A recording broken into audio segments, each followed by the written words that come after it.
Raphaël, bonjour. Bonjour Vincent. Alors le trimestre écoulé a été plutôt satisfaisant pour Sextant PME. Oui, le fonds fait une performance d'1,3% donc depuis le 1er janvier, contre une petite baisse pour son indice de référence. Ce qui nous satisfait, c'est que dans les périodes très chahutées qu'on a eues, le fonds a très bien résisté dans les périodes de baisse. Bon, ça souligne la qualité de la gestion. Néanmoins, Raphaël, est-ce que vous n'avez pas un petit problème avec la valorisation des small caps auxquels vous êtes exposé avec ce fonds?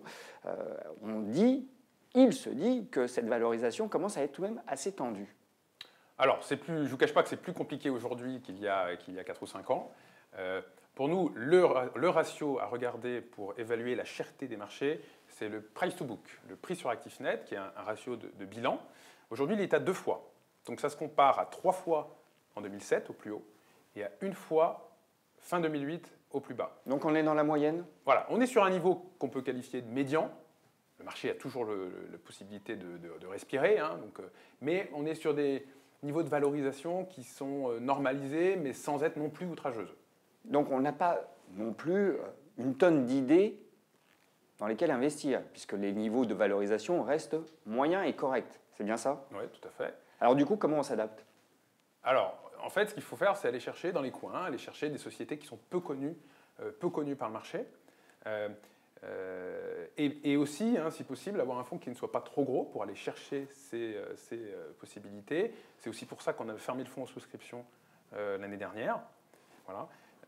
Mais quand vous dites des sociétés peu connues par le marché, vous entendez quoi précisément? Alors très souvent, en fait, ça va être une typologie de société qui ne souhaite pas communiquer avec le marché, ou en tout cas le moins possible. Donc très souvent, ça va être des sociétés qui n'ont pas besoin d'argent, hein, qui ne souhaitent pas lever de capitaux, donc c'est plutôt un bon indicateur de santé financière. De santé financière. Souvent des sociétés familiales qui, parce qu'elles ont un actionnaire de contrôle, ne craignent pas d'être rachetées au rabais via une OPA hostile.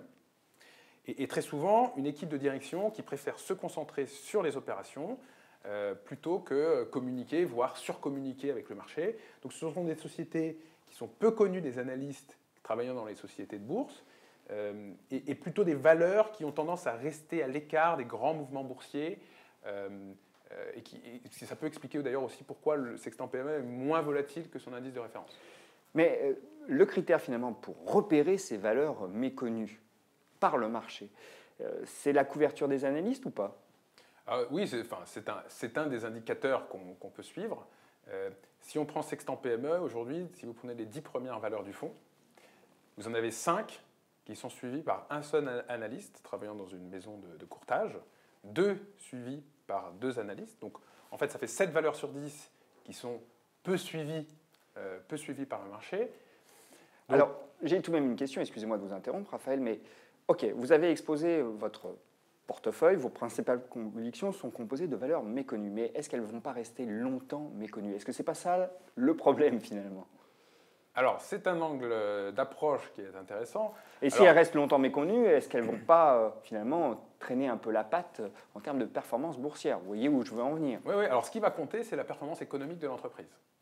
Elle peut rester peu chère, car elle reste peu connue, mais quand même, le cours de bourse va suivre à long terme la performance économique de l'entreprise.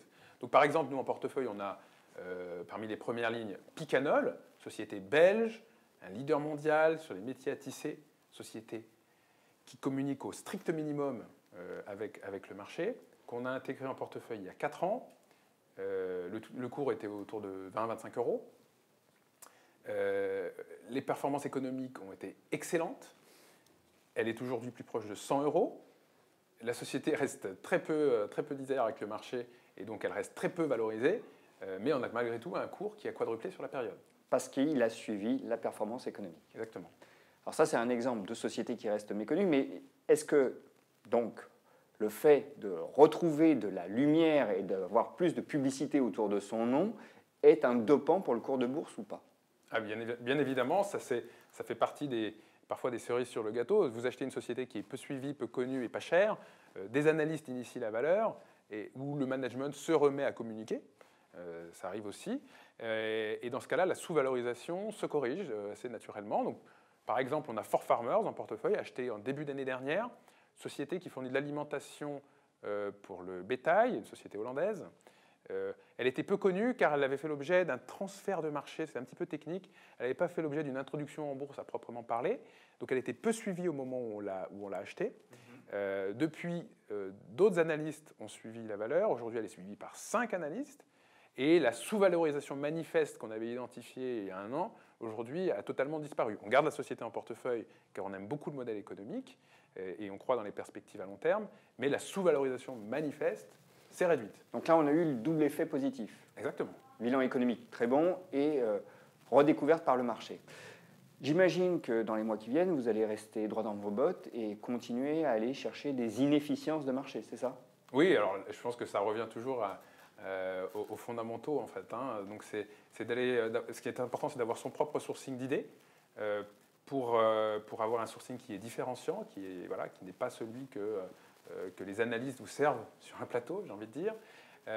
Et puis toujours dans une approche de long terme pour pouvoir aller chercher effectivement des inefficiences de marché et créer de la performance sur le long terme. Raphaël, merci. Merci Vincent.